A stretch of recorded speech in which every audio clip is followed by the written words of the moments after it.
뉴스탑10이 뽑은 3위입니다. 광복절엔 보란듯 독도 훈련. 그렇습니다. 열흘 뒤인 오는 8월 15일 광복절이 아마도 D-Day가 될 것이라는 관측이 나옵니다. 미루고 미뤄왔던 우리의 독도 방어 훈련 말입니다. 독도 방어 훈련은 연례적으로 실시되는 연례 훈련입니다. 올해 예정된 훈련의 시기, 규모 등은 아직 검토 중에 있습니다. 김정우 실장님, 네. 연례적으로 실시되는 훈련인데 이번에 좀 더 세게 해서 좀 화제가 되는 건지 아니면 지금 일본 경제보복 관련해서 그래서 좀 독도 방어 훈련이 더 뉴스가 되는 겁니까? 아마도 더 세게 하는 건 같진 않고 예. 지금까지 쭉 해왔습니다. 1980년부터 봄철에 한 번, 여름철에 한 번 해서 1년에 한 2번 정도 했는데 대개 보면 이제 구축함 한 척, 그다음에 이제 해경의 해경 경비함, 그다음에 P3C 초계기, 그다음에 이제 F-18개 전투기, 그다음에 해병대의 상륙 훈련 이렇게 이제 하기 때문에 상당히 종합적인 훈련이 되겠습니다. 그래도 이게 지금까지 해왔기 때문에 새로운 건 없는데 문제는 이걸 로우키로 해오다가 갑자기 이걸 공개해서 우리 동영상을 전체를 로우키라는 건 조금 수위를 조절해서 해오다가 예. 되게 그 동영상 자체를 공개 안 했지 않습니까? 요거는 제대로 공개하겠다라고 해서 문제가 되는 겁니다. 자, 그렇다면 이번에 이렇게 대대적으로 홍보하고 있는 독도 방어 훈련에 참여하는 전력을 좀 살펴보겠습니다. 화면에서 하나하나 등장을 할 텐데요. 근데 지금 여러분 깜빡이는 거 보이셨죠? 실장님. 네. 와일드캣 해상 작전 헬기가 투입이 된다는 얘기가 있어서 이게 되면 뭔가 이 독도 방어 훈련에 대한 규모가 완전히 커지는 겁니까? 그러니까 일본군이 독도를 점령했을 때 저런 경우는 이제 그 수복을 해서 해병대가 상륙하면서 이제 수복을 하겠다는 그런 훈련을 염두에 둔 것이기 때문에 어떻게 보면 일본을 상당히 자극할 가능성이 있죠.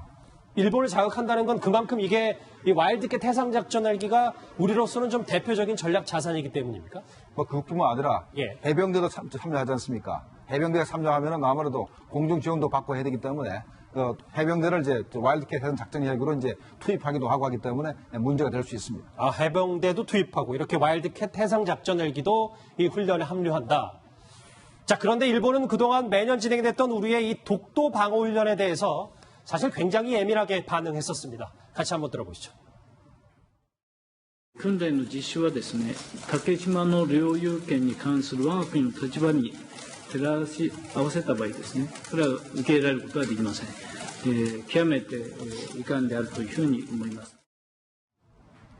와일드캣 해병대 투입까지 좋은데 시점이 일부 보도를 보면 광복절이 될 확률이 유력하다면 열흘 뒤에 이 광복절의 시점이 위원장님 참 중요한 거 아니겠어요? 그렇죠. 사실 광복절에 지금 제일 이번 사태의 해결의 분기점이 되는 게 문재인 대통령이 이번 8.15 광복절에서 무슨 메시지를 낼 거냐. 이게 굉장히 중요한 시점입니다. 자, 현재 일본이 지금 백색 리스트에 대한 제외를 했지만 실제로 시행이 되려면 28일 날 시행이 됩니다. 자, 근데 24일 날 일단 지소미아를 연장할지 아닐지 결정해야 되는 마지막 날이에요. 그렇죠. 자, 그러면 지소미아에 대한 연장 결정 여부를 놓고, 그 다음에 28일 날 일단 백색 여부에 대한 구제 실행을 놓고 하는데, 문제는 15일 날 만약에 독도 훈련을 해버리면 모든 것들이 일단 제가 볼 때는 끝나버리는 상황이 아닌가. 3주간의 말미가 있지만. 그렇죠. 왜냐하면 우리가 광복절에 메시지를 내거나 지소미아를 먼저 파기하면 그 말을 왜냐하면 이제 독도 훈련을 그날 만약에 대대적으로 하고 영상을 공개해버리면 우리가 일본에 주는 메시지는 명확합니다. 예. 그러니까 우리는 타협하지 않겠다. 자, 우리는 어떤 면에서 강경 대처하겠다. 이 메시지거든요. 자, 그럼 일본은 어떻게 하겠습니까?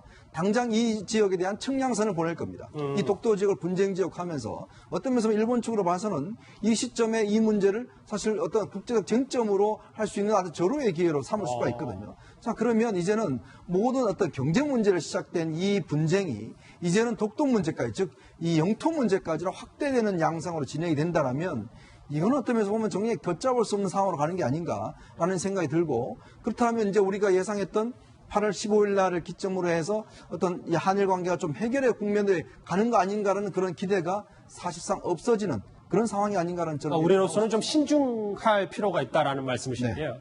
자, 군사 전문가인 정의당 김종대 의원은 러시아 군용기가 독도 영공을 침범했을 당시 우리 군이 즉각 대응에 나서면서 우리가 다시 한번 독도는 우리 땅이다라는 걸 국제사회에 공표한 것이라고 했습니다. 같이 들어보시죠. 러시아 전투기가 독도에 들어왔는데 교정규칙과 국제법에 입각해서 아주 적절하게 대응을 했다고 생각합니다. 지난 100년의 역사에서 주변국이 눈만 한번 불하려도 기절하던 비루한 약소국의 신세 대한민국이 이제는 일본과 러시아 같은 주변 강대국을 상대로 우리의 어떤 주권의 의지를 과시했는데 제가 알기로는 이건 100년간 이런 일이 없었어요. 그 상대는 세계 초인류 군사 강국입니다. 강대국들입니다. 그러는 가운데서 우리가 독도에서 주변국의 기선을 제압했다고 하는 것은 지난 100년의 트라우마를 씻어버린 사건이다. 만약에 광복절 독도 방어 훈련 영상을 뭐 전 세계적으로 유튜브를 통해서라도 공개해버리면 말씀처럼 저 메시지는 분명할 텐데 한일 관계는 또 다른 문제일 거고 이재명 차장은 어떻게 분석하십니까?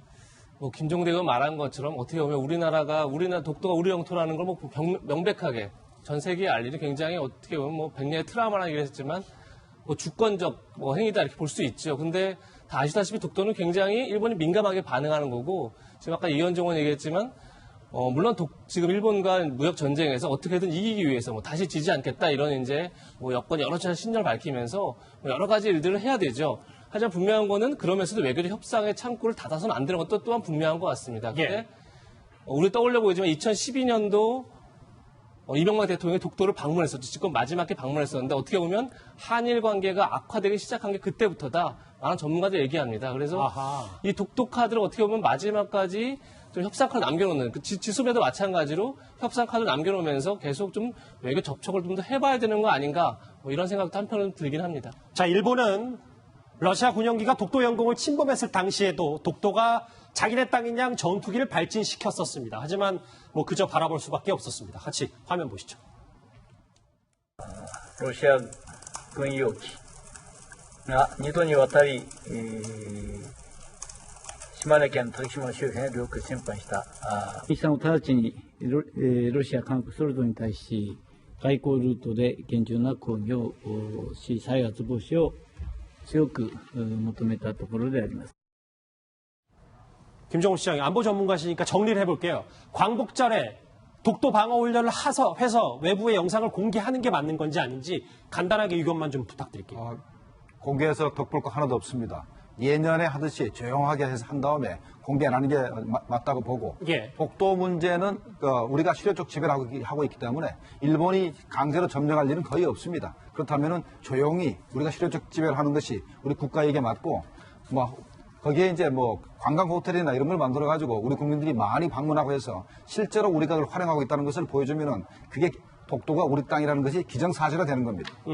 그런데 지금 자막에도 나오는 것처럼 안채우 소장님, 러시아가 일본의 영토 분쟁 대상인 일본 측에 쿠릴 열대에서 군사훈련을 하겠다고 하니까 일본은 또 그거에 대해서는 또 맞받아치거든요. 그렇죠. 그리고 이제 또 최근에 이제 쿠릴 열도이고 러시아 총리가 방문했는데 일본의 태도가 그렇게 격하게 나오지는 않았습니다. 우리 2012년에 이제 이명박 대통령께서 독도를 직접 방문한 적이 있는데 개인적 견해입니다만 이번 8.15 때 군사훈련과 함께 혹시 또 문재인 대통령이 지금 일본 관계에서 상당히 격한 심정을 가지고 있기 때문에 독도에 한번 또 비행기로 날아갈 일이 생기지 않을까 이런 생각도 해봅니다만은 어쨌든 한일 간의 이런 무역 전쟁은 언젠가는 적점을 찾아야 되기 때문에 지혜롭게 대처하는 것이 중요하다고 봅니다. 이 독도 방어 훈련이 언급이 되면서 과거에 만들어졌던 독도 관련 영상도 덩달아 많이 화제가 되고 있습니다.